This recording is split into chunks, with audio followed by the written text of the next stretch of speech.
Thank you for joining us today. And thank you for watching the video after the fact as well. We want to wish a warm welcome to everyone who's here, the panelists and audience members and the viewers. Thank you so much and welcome to this special event. We're really excited to host this panel on journeys to careers in communications. So as you've heard, please note this event is recorded. If you're uncomfortable with being recorded, please just turn off your videos and mute your mics now. Actually, it's always good to mute yourself so that we have nice clear sound when people are speaking. Alors, on commence avec la reconnaissance des territoires. As we're not all gathered on the same space, we recognize that this land acknowledgement might not be for the territory that you're currently on. We ask that if this is the case, you take the responsibility to acknowledge the traditional territory that you're on and the current treaty holders. Nous reconnaissons que de nombreuses nations autochtones ont, avec les territoires sur lesquels le campus de l'Université York sont situés, des relations de longue date qui précèdent l'établissement de l'Université York. Glendon, en tant que partie intégrante de l'Université York, reconnaît sa présence sur le territoire traditionnel de nombreuses nations autochtones. La région connue comme Toronto a été préservée par la nation Anishinaabe, la Confédération Haudenosaunee et les Huron-Wendat. Elle est désormais le foyer d'un grand nombre de communautés autochtones, Inuit et Métis. We acknowledge the current treaty holders, the Mississaugas of the Credit First Nation. This territory is subject to the Dish with One Spoon Wampum Belt Covenant, an agreement to peaceably share and care for the Great Lakes region. I encourage you to learn more and acknowledge the traditional territory that you're on. The website native-land.ca is a good resource for this. Today, we're hosting a panel of alumni from Glendon who are going to share their professional experiences with our community and students. So the audience might be diverse for this. You might be at a point where you're interested in pursuing higher education, and this will give you an opportunity to get inspired and learn from some role models. We're also going to be joined probably by some current students who are interested in learning more about pathways into work after their education. And so we're really, really delighted to have three panelists here who've had successful careers in communications fields to talk about their journeys. I'll turn it over now to Marco. Bonjour tout le monde et merci Alison pour cette présentation, cette ouverture. I'm Marco Fiola, as she said, and I'm principal at Glendon. It's a pleasure to welcome you to this panel on careers on communications, in communications rather. Communications is key to everything that we do. So much of what surrounds us, really, from the food we eat to the media we trust, is based on how communication operates. What we like, what we buy, even who we love, is based on social standards that are communicated through us via our media. In fact, I would say that how we live our lives is based on external messages that shape our way of thinking about the world, but also about ourselves.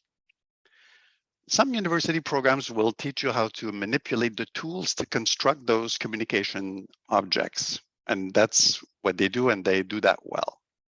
At Glendon, we also do that, but of course, we also strive to make our students critical consumers and producers of communication objects or actors in communicative events, because we think that it is through critical thinking that we can prepare our students to become not simple communicators, but agents of change through the way they communicate and help others to communicate.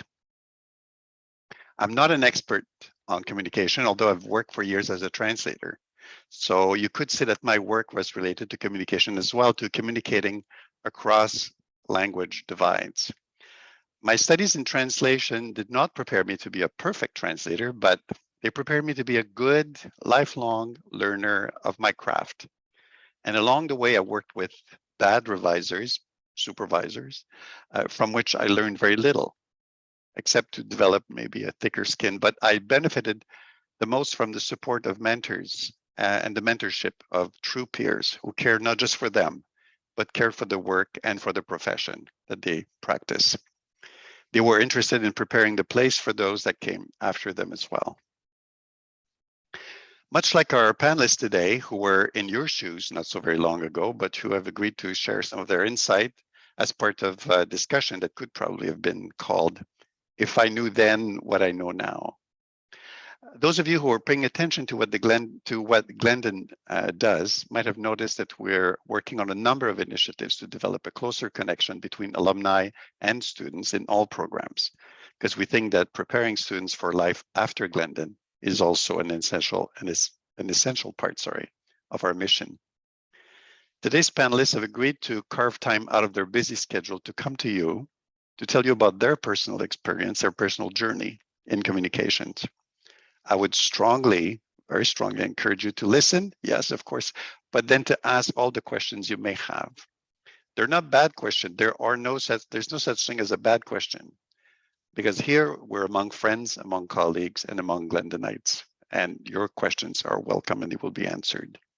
Je tiens à profiter de l'occasion pour remercier nos panélistes, sans qui il nous aurait été absolument impossible d'organiser cette activité, et j'en profite aussi pour remercier toute l'équipe qui a participé à la mise sur pied de ce panel. Je vous souhaite un excellent après-midi, un excellent panel, et à ceux qui nous regardent par voie de l'enregistrement, je vous souhaite une excellente écoute. Merci beaucoup. Merci beaucoup, Principal Fiola. So we're going to turn now to introductions. First, I should say hello, I'm Allison Harvey. I'm a professor in communications here at Glendon. But more excitingly, I would like to introduce you now to our panelists. We are joined by Marie Gomez, Susanna Al-Sayed, and Anna White-Beansel. And I would love if you three could start by introducing yourselves. Could I pass it over to you, Marie? Yes, hello everyone. My name is Marie Gomez, and I am currently a reporter and anchor at City News 680 here in Toronto. I studied communications at Glendon, and I graduated right at the start of the pandemic, so you can imagine it's been quite an interesting few years navigating my career through everything, but it has also been really fun, and I'm really happy kind of where I've ended up and excited for the journey ahead. Thank you so much, Marie. And Susanna, would you introduce yourself next? Oh, muted. Can you hear me now? Okay, perfect. I was saying, bonjour, je m'appelle Susanna Al-Sayed, je suis la fondatrice d'Evolutes, une agence de branding et de marketing spécialisée dans le secteur de la sécurité. Mais nous avons maintenant également des empreintes sur d'autres marchés. J'ai fait 2 diplômes à Glendon entre 2012 et 2016. J'ai terminé mon baccalauréat bilingue en Sciences Po et j'ai fait une autre baccalauréat bilingue d'honneur en études internationales. J'ai ensuite fait ma maîtrise en gestion de catastrophes et d'urgence à Kiel et j'ai obtenu ce diplôme en 2018. C'est tout. Merci beaucoup, Susanna. Et Anna, could you finish us off with the introductions? Of course. Hello, bonjour. My name is Anna White-Beansel, and I graduated from Glendon with a degree in individualized or multidisciplinary studies, where I did communications and international studies. And I now work at the University of Toronto, where I lead media, communications, and issues for their Scarborough campus. Beautiful. Thank you so much. As you can see, we have a nice diversity of perspectives already to come. So, pouvez-vous commencer par nous dire comment s'effectuait la transition depuis votre passage à Glendon jusqu'à votre carrière dans la communication? Et Anna, pouvez-vous commencer? Oui, bien sûr. Alors, ma transition vers communication a été intéressante. En travaillant comme étudiante pendant mes études au bureau de finances et services académiques à Glendon, après mon diplôme, j'ai été encouragée à postuler pour un emploi de recrutement à York. Ce travail, c'était un cours accéléré en relations publiques. Ça fut une expérience d'apprentissage incroyable, mais après 1 an, mon mentor m'a dit que si je voulais réussir dans les relations publiques, je devais acquérir de l'expérience en agence. Alors, j'ai suivi sa recommandation et cela a accéléré ma carrière dans une façon énorme. Et pour ça, c'est vraiment la raison à laquelle j'occupe le poste que j'occupe actuellement maintenant. Et j'ai commencé mon travail à York et c'est intéressant que maintenant je suis à une autre université, mais c'était vraiment parce que j'avais une fantastique mentor de Glendon qui m'a aidé avec cela. Alors, c'était une une transition très intéressante pour moi. Merci Anna. Et Marie, est-ce que vous pouvez nous dire votre réponse à cette question? I will answer this one in English and then we will go French for the next one. So for me, I think my transition from Glendon, it felt like an obvious decision, an obvious path. I kind of knew right away I was going to jump into a reporting job. And I knew for me that that would probably mean moving. I wanted to work as a reporter, so I moved to Winnipeg for a year. And I had the hard skills. You know, I knew how to edit, I knew how to film. But I think it was really important for me as well to use some of my soft skills. I realized that being able to connect with people, being able to adapt, those were the things that really got me through that job. So once I did that job at Winnipeg, I knew I wasn't going to stay there forever. It was never the plan to stay there forever. I wanted to kind of try something different because communications is so broad, and we can delve more into that later. But I jumped into working in communications at a nonprofit, and that was a totally different ballgame. You know, a slower pace, but you're doing very different work, and it's still super important to have those soft skills. So I was able to transition what I knew from being a reporter and talking to people every day to, you know, working with people in an office. And in my case, it was mostly online because it was still during the pandemic, but really being able to communicate with people internally, but also creating content that could reach them externally. So those skills all together, it's very useful day to day. And I jumped back into journalism because I wanted to kind of see my skill set grow in a different way again. So in the past 2.5 years since I've graduated, I've already had 3 different jobs. And that's just how it works. Sometimes you have to kind of take a while to find your fit. But now working in radio, I feel really happy being able to kind of use all the different skill sets I had, still working with people every day, still doing something, you know, that is fast paced and kind of teaching me new things every single day. And I think that's what I personally really enjoy. And yeah, transitioning from Glendon, all the skills that I had, the French and you know, all of the hard skills, they were really useful. But what taught me to really grow in my career was those soft skills that I gained at Glendon as well. Wonderful. Thank you so much, Maria. It's very interesting to already hear some themes like flexibility coming into the conversation. We'll follow up with those later. I want to ask Susanna if you could give us your answer now. Oh, muted again. I really stuck with the mute button. Apologies.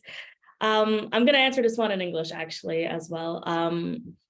So I didn't even plan a career in communications. I think I'm a bit of the oddball here. I watched too many like CIA, X-Files on TV, and I'm like, I'm going to be a detective or I'm going to go catch the bad guys. And I ended up in the security field. So I did, after Glendon, I went to Kiel. I did my master's in disaster and emergency management, as I've mentioned in the intro. And it really led me to a career where communication was key in regards to managing a crisis. So how do you communicate when people are in distress, when people are stressed, or when a situation gives you 5 seconds to communicate a message that thousands of people will depend on. And we have seen that during COVID, where we were all glued to the TV, trying to process the information that was given by the governments, process what the emergency management teams were telling us. And it was a very chaotic 2 years, but during the 2 years, I also realized that everything that we did in person, I mean, not only I realized, the world realized that everything that we've done in person is now going on social media, and the security industry, unfortunately, was very behind. And I found an opportunity to bridge the gap with putting marketing, branding, and communications. And that's how Evolutes was founded. And I will be talking more about that in my question. But yeah, so I never planned a career in communications, ended up in communications, and I haven't been happier. So I'm looking forward to sharing more in the next question. Thank you so much. I forgot to say, you know, for those in the audience, if you have questions, feel free, don't wait till the end, pop them into the chat. We've got a couple that I want to ask to begin, but, you know, what you want to know the answers to is very important. So feel free to pop those into the chat at any time. So even from these introductions, I have a million questions. I'll stick to the ones that we discussed first, though. Anna, could you please tell us a bit about working in public relations in 2022? What skills and experiences do you find the most essential for success in your domain?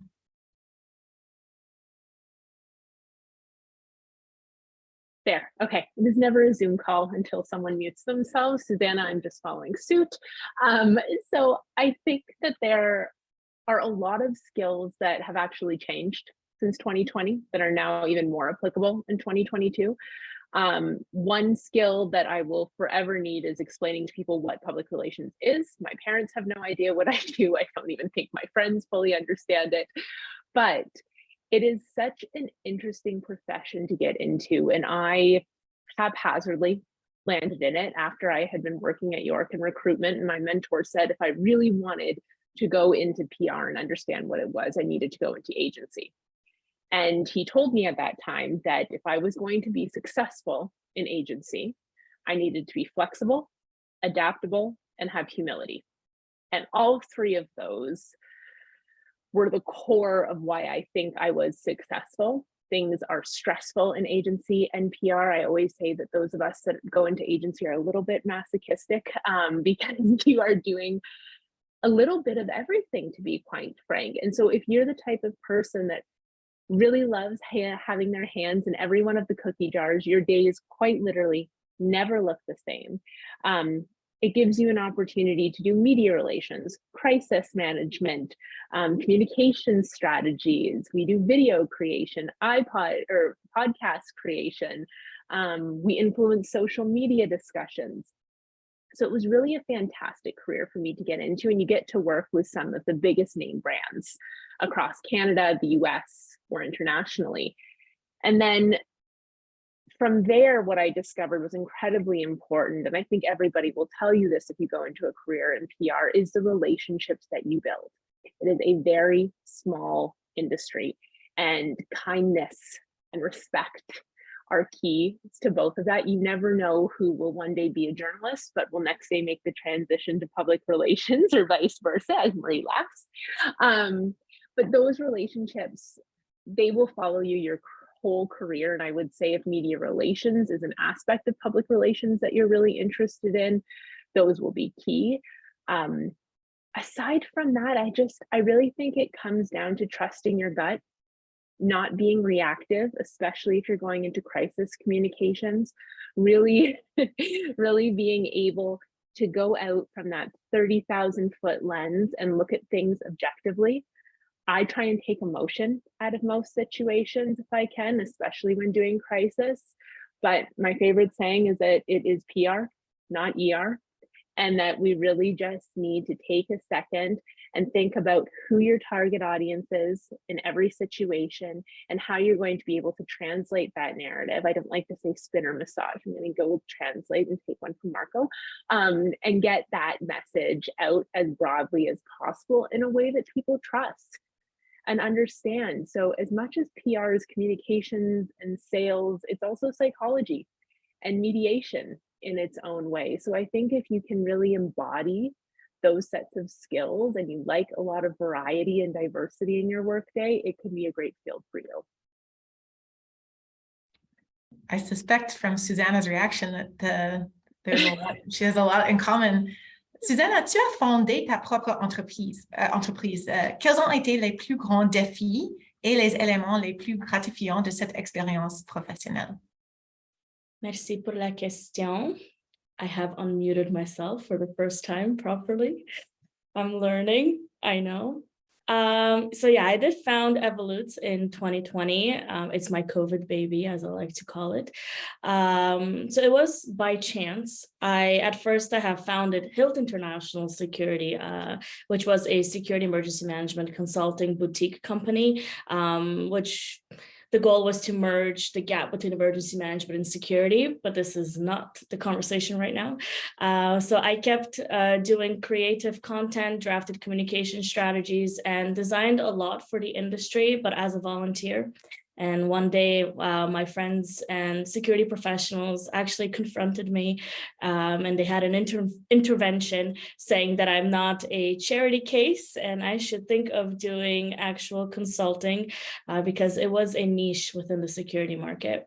So I decided that I will start another company, which is why Evolutes was born. But I was freaking out. At first, I was like, who do I think I am to found two companies within a gap of 6 months? But it was COVID, so we didn't commute. We were at home. I was saving a lot of time, not driving 4 hours a day. So I was like, I'm going to put my time wisely. So I became a serial entrepreneur. I worked full-time at Bell. At that time, I was a corporate security and emergency management specialist, responding to COVID from 9 to 5, and from 6 p.m. to 2 a.m. I was growing Evolutes. I did that for 2 years. I burnt out, and then I decided that in April 2022, which is this year, that it's time to go full-time and cut the umbilical cord. So I took the jump. Because you can't really grow a business properly if you do not immerse into it 100%. Yes, it's good to build it on the side, but once you see that there's traction, you got to take the leap. So now I have a dozen international clients that we do their communications and marketing for. We help them brand themselves online and help them use social media as their power tool. So to answer your question, my greatest challenge was to formulate communications and marketing strategies that different industries would understand. So that have not been, like, for instance, the security industry has not been exposed to everything that you guys are talking about. It's completely blank. So how do I put something that I haven't studied, but I know about, and created for the security industry? So that was my biggest challenge, is to create consistent content that people internally and externally will understand. And the reward element is now I work for myself and I'm creating my own schedule, and I have the freedom to just grab my laptop, book a plane ticket, and work from Scotland on my laptop and do the same. So I think that's the biggest perk. I'm not going to complain about that, but also meeting amazing people around the world that do different things. So also, I know I'm taking about 5 more seconds, because we understand like that communication is important. We're also founding Evolutes Academy. So to help what we're doing in communications, but for you as students, to brand yourself on LinkedIn, to get a good resume, good cover letter, and how to prepare for an interview. So that will be available through Evolutes Academy. So je disais juste à tout le monde que nous accueillons les étudiants aussi qui souhaitent faire un stage, que nous allons aussi lancer des cours sur Evolutes Academy pour aider les étudiants à se faire connaître sur LinkedIn et à se préparer au monde réel. Si vous voulez en parler, s'il te plaît, m'envoyer un message sur LinkedIn, et aussi si vous avez d'autres questions. Merci. Ooh, wonderful. And if you're a communications major or minor, this would be eligible for our internship class as well. So double win if someone is interested. Thank you for that, Susanna. That's really interesting because we talk about, kind of side hustles and side gigs, but to hear that, like you actually just have to go all in sometimes if you want to. You do. Yeah. Thank you. Marie, I was wondering if I could ask you a bit about, you mentioned 3 jobs in 2 years. Something like that. So you've worked in a variety of forms of communication work, and that included, right, you mentioned an international development agency, also a large media corporation. What are the aptitudes and abilities that you draw on to succeed in these very different kinds of professional environments? Yes, d'accord en français. Je dois faire d'accord avec Anna. Les journalistes en particulier, ils passent d'un emploi à l'autre. Donc, c'est très important d'établir des bonnes relations. C'est très important. Je pense qu'il est vraiment important de s'adapter aussi et d'être capable d'apprendre rapidement. Il faut avoir la volonté d'apprendre. C'est vraiment nécessaire d'avoir cette volonté. C'est normal aussi de faire des erreurs. Je dois me rappeler tous les jours, car il est important de savoir que lorsqu'on apprend, on grandit aussi. De plus, n'ayez pas peur d'essayer des nouvelles choses. Sinon, nous ne grandissons pas aussi. Je pense qu'ensemble, quand les gens qui ne parle pas beaucoup sont les compétences interpersonnelles, la façon dont nous traitons les gens et les autres personnes dans le monde professionnel est vraiment important. Ils nous suivent toujours dans la vie. Vous pouvez vous présenter avec toutes les compétences nécessaires pour un job description, mais si vous n'êtes pas une personne avec laquelle il est agréable de travailler, vous ne réussissez jamais parce que les gens ne vous aimez pas. Je pense que la capacité d'établir des liens avec les gens et à comprendre des perspectives différentes joue à la fois dans votre environnement de travail et dans le travail que vous produisez. Par exemple, en tant qu'être journaliste, vous devez être capable de comprendre les émotions et les situations dans lesquelles se trouvent les gens. Par exemple, il y a toujours des situations tragiques avec les gens et vous devez être capable d'être sympathique et comprendre leur situation. En particulier, lorsque je travaillais pour une ONG, il est important de se sentir lié au travail que vous faites afin de pouvoir créer les outils de communication qui touchent les gens et leur donnent envie de s'impliquer dans votre cause. Dans tout ce que j'ai fait, c'est ce qui a été le plus important, c'est ces compétences interpersonnelles. Oh, I almost did that unmuting thing myself. Thank you so much for that. And I hope that those of you who are listening are finding this interesting, because a lot of times you think, oh, it's some hard skill I need to know that will unlock a career for myself. But what you're hearing is it's a lot of those soft skills, those like interpersonal skills, those social skills that are really important. And as I said before, if you have any questions about this, like if you want to know practically something, please pop it in the chat, feel free. I'm going to ask a follow-up question to all three of you, because I think Anna mentioned mentorship quickly, but I think there's a relationship to everything that you said, all of you said about mentorship. Could you tell us a little bit about how mentorship played a role in your careers, if applicable? And if applicable, maybe, is there any way that students could know concretely like what to do to go about like fostering a mentorship for themselves? I'm happy to take a stab at this question. I'll also just jump on what you had previously said, Allison. I was one of those kids that everybody, when I was younger, told me, you're so good with people, you're a chatty Cathy. Like I was getting all of those types of responses about quote unquote soft skills. And I never felt that I had something concrete. I wasn't a great piano player. I didn't want to be a lawyer. I didn't want to be a doctor. Like I couldn't figure out what my role was going to be. And I think that's oftentimes where people in communications land, because you have to be a Jill or Jack or a they of all trades pretty much to be able to do these roles really well. So if you are feeling a bit lost, communications can be a great foundation for you. So I do strongly encourage that. In terms of mentorship, I participated in the mentor program at Glendon, and that is how I got my mentor, the one who told me to go into agency, and we are still in contact to this day. I think that it's one of, if you are able to find a mentor and build a good relationship, I think it's really important to understand what your role as the mentee is as well. You need to come prepared. You need to have questions. They are there to provide guidance. And I think I took that role very seriously, and I always came with a lot of questions or case studies, scenarios, what have you, to address. And that really built a strong relationship. You also want to think what you can provide to your mentor, because that's what a relationship is. It's a two-way street and everybody's learning from one another.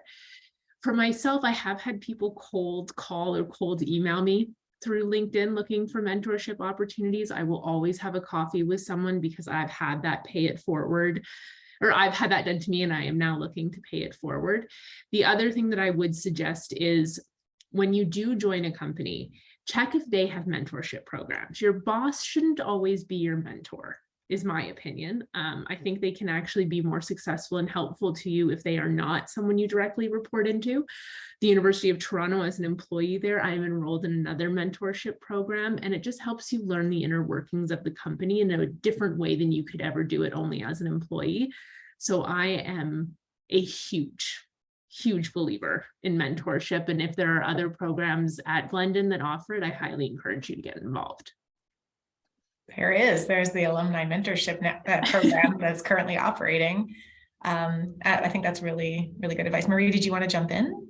Yeah, I was going to say that for me, it wasn't that I had one particular mentor. It was a lot of people kind of on the way. And I agree, it doesn't necessarily have to be your boss. I would choose someone who you see doing the thing you want to do, and just talk to them, and always just be kind. I think it goes a really long way to say, hey, I admire your work.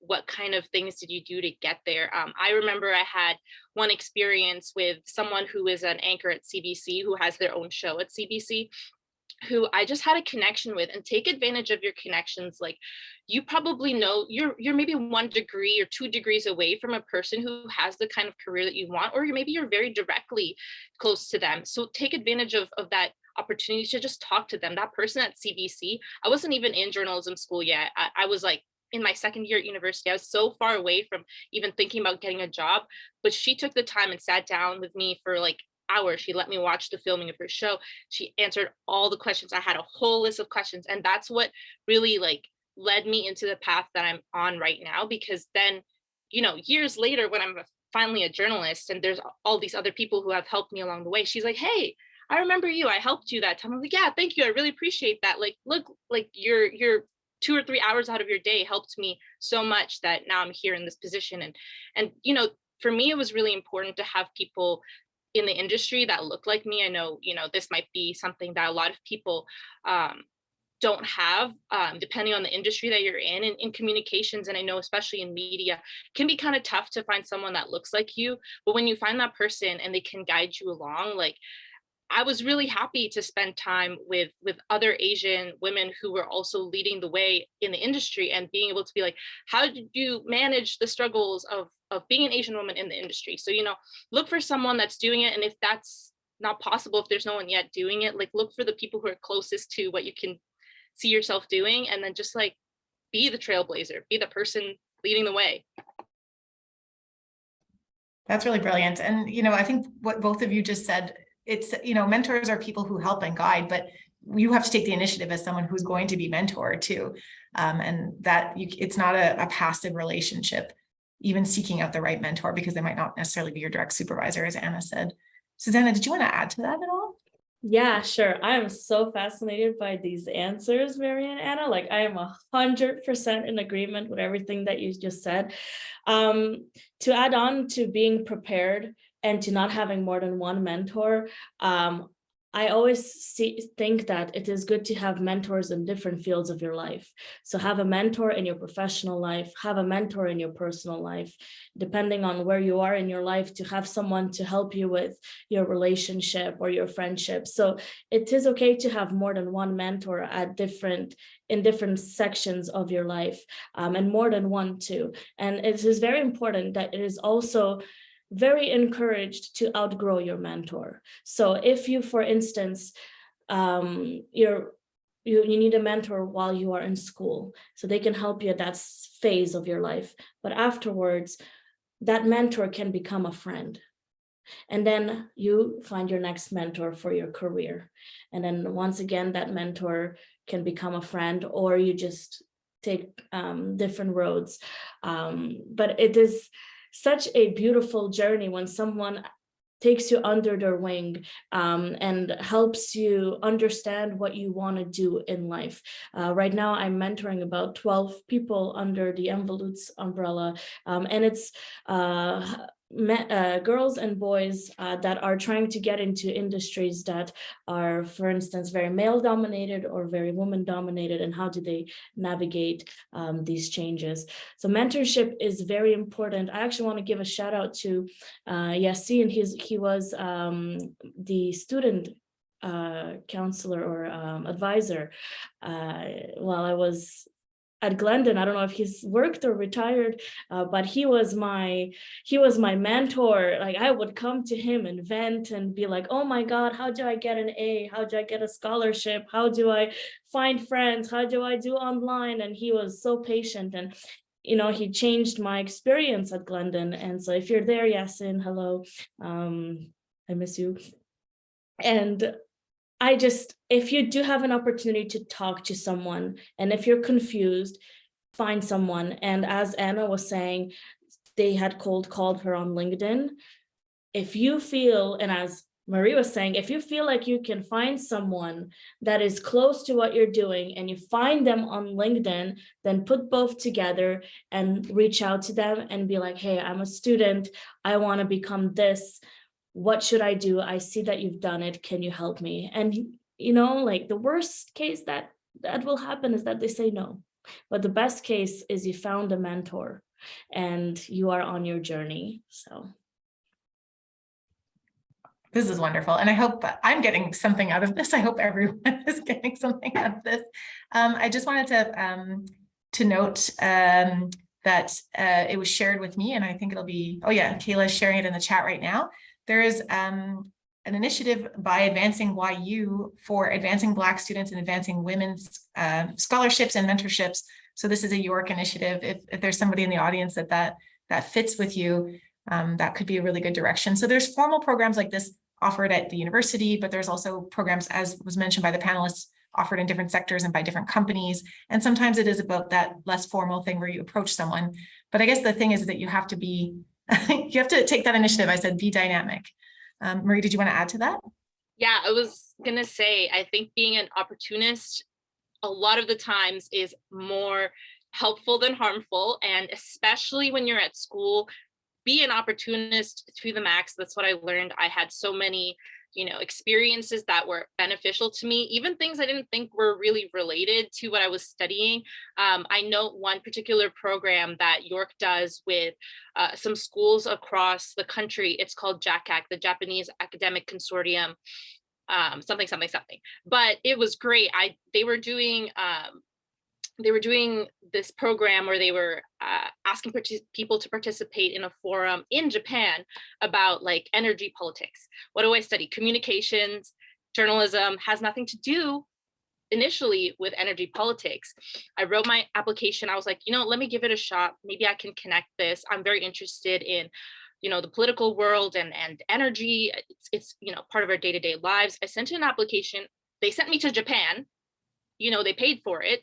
And then I meet all these people from all these different fields who are just as passionate about learning. And it's not even just people who were in, engineering or in politics. It was people who had totally different, ideas of what they wanted to do with their career. And so taking that opportunity really kind of made me think like, oh, there's more I can do with comms than just, being a journalist or just working in PR. Like there's so many things. And I really encourage people to just like, look at opportunities and see where you can fit yourself in it. Like, again, be a trailblazer, find your path in whatever way possible. Thank you so much for that, Marie.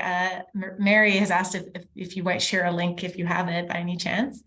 I think what we're hearing is that if you're thinking, I just need to focus on getting my coursework done, that's maybe not the right approach, right? You want to look for things that opportunities beyond your courses while you're at university and make the most of them. Susanna, did you want to chime into that?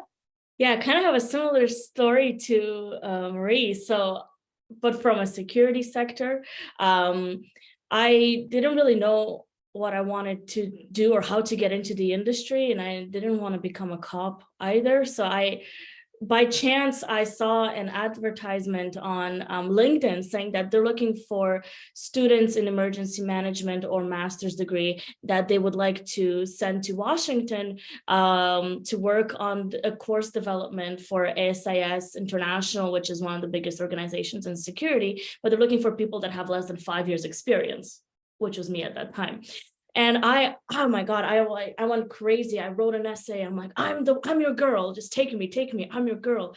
And so they flew me into Washington, and it was twice they flew me in, and I met people from around the world, like from Ireland and China and I don't know, from Switzerland, and we were all developing this course, the APP, and it was amazing experience. Then they had another posting on LinkedIn saying, hey, do you want to go to the biggest conference in Las Vegas for security? And I'm like, of course I want to go. So I wrote another essay and I got in, and they flew me to Las Vegas, and I printed out like 50 resumes. I made my own business cards that was like, I'm a student, I speak 5 languages, please hire me, pretty much what it said. And I was meeting people, and I'm like, okay, here's my resume, here's my business card, and I'm looking for a management job. I'm graduating from my master's degree in 3 months, so hire me. My enthusiasm and opportunist mentality. 3 months later, on December 7th at 8 a.m., I submitted my last master's thesis, and December 7th at 9 a.m., I started my job as a manager. And so you gotta create. Thank you. You got to create your own opportunities, because no one is going to do it for you. And don't be shy. Like, if you want something, yeah, exactly. As Mary's was saying, like, be the trailblazer, because no one is going to do it for you. Like, literally, no one is going to come at your knocking door and be like, hi, I have a job for you. I have a husband or wife for you. I have $1 million and I have a house. Do you want it? No, you got to go and get it. So, all right, I'm done.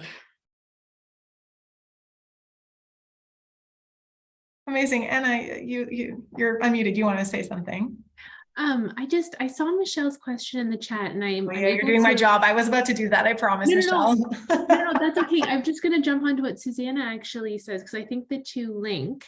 So when I decided that I needed to go into agency, I was very much torn with whether I should get a certificate in public relations, because I'd completed the degree in communications, but and so is my speaker working okay? You chopped out for a second there. Okay. Is it back now though? Yeah. Okay, perfect. So I gave myself a 6-month period. I had 6 months to get into a PR agency, or I'd have to go back to school. And one of the things that I did is I looked at all of the PR agencies I wanted to work for. And after every long weekend in the summer, so from May 24 to the civic holiday in August, I wrote the vice presidents of those agencies after every long weekend being like, hope you had a great long weekend, saw that awesome campaign you did, or I loved what you did for Under Armour or Tim Hortons or what have you, every single weekend. And they brought me in for an interview for a job they had already filled. But I think they brought me in just to, because I was being annoying. And just to stop that. And the interview went really well. And they told me to keep in touch. And so I did. And 2 months later, all they did was send over a job offer. I never had to go back for an interview. They just hired me on the spot. So I think a lot of the soft skills that you probably have within, but that you'll also get with PR is perseverance, curiosity. Ask every single question. Never be afraid to. We would always rather you ask a question, and there's probably a question, like every teacher will tell you, that someone else already has and is too afraid to ask it. Other soft skills that I think are really undervalued but are incredibly important is relationship building, level-headedness, kindness. I often say I don't aim to be nice, I aim to be kind, and I aim to be respectful. So those are two that I think are really important. Curiosity and perseverance, I think, are really the two biggest. And then an ability to put yourself in someone else's shoes. Because when it comes to communication, it's all about the audience that you have in front of you. And if you're able to put yourself in their shoes and understand their perspective, and it's not always possible, but to have the empathy in order to try and do that, I think is incredibly important. That's amazing, because it's like you're saying people already have these skills. It's about developing them, right? Yes, exactly. And Suzanne, I do see your hand up, but I was wondering, because I don't want to lose this question from a student. Yeah, it's the same answer. I mean, same question. Oh, great. I remember Anna mentioned something to do with understanding psychology when it comes to communications, and also in marketing. But also what I found as someone from that is mixed, diverse background, I ethnically and educationally, but ethnically, understanding culture, understanding language, and understanding how people communicate in different countries will help you. And like getting that as a soft skill when you communicate will help you a lot, because what is appropriate in North America is not going to be appropriate in Asia or in Europe, especially when you conduct business. Like we have operations in Dubai, and so the way that we market in Dubai would be completely different than we do in the United States. So understanding both countries, both cultures, both ethics, both communication styles, that is a soft skill that is very important. So basic understanding of psychology and basic understanding of culture will get you a very long way in your career. Thank you for that. That's a really important point, I think. And what's the nice part about Glendon is that kind of international feel, so that people hopefully get it as part of their experience of being here. I had a direct question for Marie, and I think we can connect it back a little bit to what you've all been talking about, because Anna, you said don't be shy, but sometimes people are shy. Like, you know, like there's like a difference between your personal comfort level and your professional identity as well. So the question was, Marie, how do you deal with the stress of being on video on screen most days? But I think this could be extrapolated to like kind of the anxieties that we have sometimes as students, as young people moving into the workforce, and like the professional persona that we develop. Well, thank God at the moment I'm not anymore on TV, which is kind of nice because I don't have to wear makeup all the time. But there is a lot of pressure, especially as a young woman on television. One thing that really frustrated me a lot when I worked at City Winnipeg during the pandemic, first of all, was like everyone had something to say about your appearance, whether you're wearing the mask, whether you're not wearing the mask, you know, if I had makeup on that day, or, you know, or if I just like had something different. People always had something to say. And I think one thing that really helped me was to just put that, like, that's not the important part of the job, like to put that aside, because you're focused on your story, especially as a journalist. Like your job is to get the story out, like, and to have heart when you tell that story. So for me, I actually was really, really shy as a kid. Like there are stories my parents can tell you of like my intense stage fright, and it took years and years for me to get over it, you know, to even talk to people like this openly and confidently. That took a long time, and that's something you kind of have to do on your own, to just be like the person that you are fully able to be. Like you come into your own after a while, but it does take time. So don't be like frustrated if like, you know, it takes a while for you to get into your own skin. Like for me, it took years of eventually, you know, I started doing like drama class in school. I started like talking more. I started doing like speeches in front of people. But as a kid, I would like cry if you put me in front of more than like 5 people. Like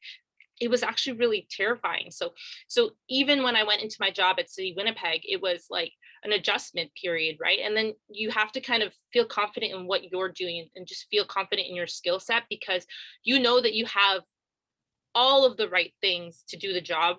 You just have to know it, like in yourself, that you're there for a reason. Like one thing that I struggled with, kind of going back to what I was talking about earlier, was like I wondered if I was the diversity hire.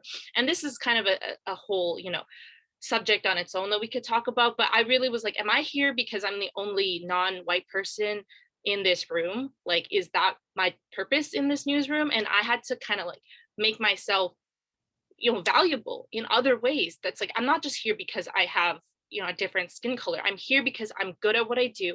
I'm passionate about it, and I'm willing to learn and work hard. And you got to be that person, and like just keep working on it. It takes time, but you can do it. Thank you for that, and that very frank and honest, because it's as Mary has said in the chat, it's not like a God, like granted to you from the heavens. It is something that you work on and develop. And lots of people who work in communications and other fields are shy or uncomfortable and get there. Anna, you wanted to add to this? I was just going to say, everyone is usually very shocked when I say this, but I'm incredibly introverted. I do not get energy from people at all. My sister loves people, but I was always the shy one. And I always went into PR so I could be behind the camera. I could be the cheerleader. I could make people feel comfortable and have them shine. and I would be behind the scenes. Like that was always my preference. And I had said that once when I was in a meeting, and my boss actually took me aside and told me that in order to really be successful, being shy wasn't a hindrance, but I had to find confidence. And she asked me to enroll in the Second City improv class. I sobbed because that was my worst nightmare. Still is to this day, but I took the course. And the way that that changes how you communicate and how you feel is night and day. And I promise you, like, I was very emotional about the decision. I was a baby about it. At like the end of it, I think I should have given myself a 24-hour moment there and then gotten over it. But I was so terrified to do it. And you're so vulnerable. But if you have the opportunity to do a course like that, it doesn't have to be through Second City. There's other wonderful improv courses. It will change how you're able to interact and present. And so that would be something that I would do. And that's something that I would have as a takeaway that I would suggest. Yeah, I also did improv. It does a lot for you because you really, not only do you learn how to be comfortable in front of people, but they have this thing in improv where they say yes and. So you just learn to kind of say, okay, this is the situation I'm in. And in improv, they will put you in super ridiculous situations. And then you have to kind of build off of that, right? And, you know, what is it? That art imitates life. And there are some ridiculous situations that I know from working in the news, you will find yourself in. Like, I have been like, what, how did this even happen? Right. And you just have to like, and I think Anna's laughing because I'm sure it's the same PR. Their job is to cover it up. My job is to cover it and hope we figure out what happened. But at the end of the day, it's like the world is crazy and it's always going to be crazy. So you just kind of have to work with the situation that you're in. And also, like, to take it again a step further, when we do tabletop exercises in emergency management, as you guys say, like, you in improv, you are put into crazy situations. But when we sometimes exercise to make things interesting, we're like, okay, so there's aliens invading Australia, and there are zombies in the United States. So how do we manage this crisis, and how do we communicate that? But it's an improv situation when you're like, okay, I need to figure out how to manage the situation, how to communicate it, and how to get an end response. And to add on, like improv, you are put yourself and you have to think on your feet, but also doing theater is a good exposure too, because you are forced to memorize lines and to find different type of ways to communicate them. So you can say, I'm hungry. Like, you know, it's just like different ways that you can say the same message, and that falls into that category as well.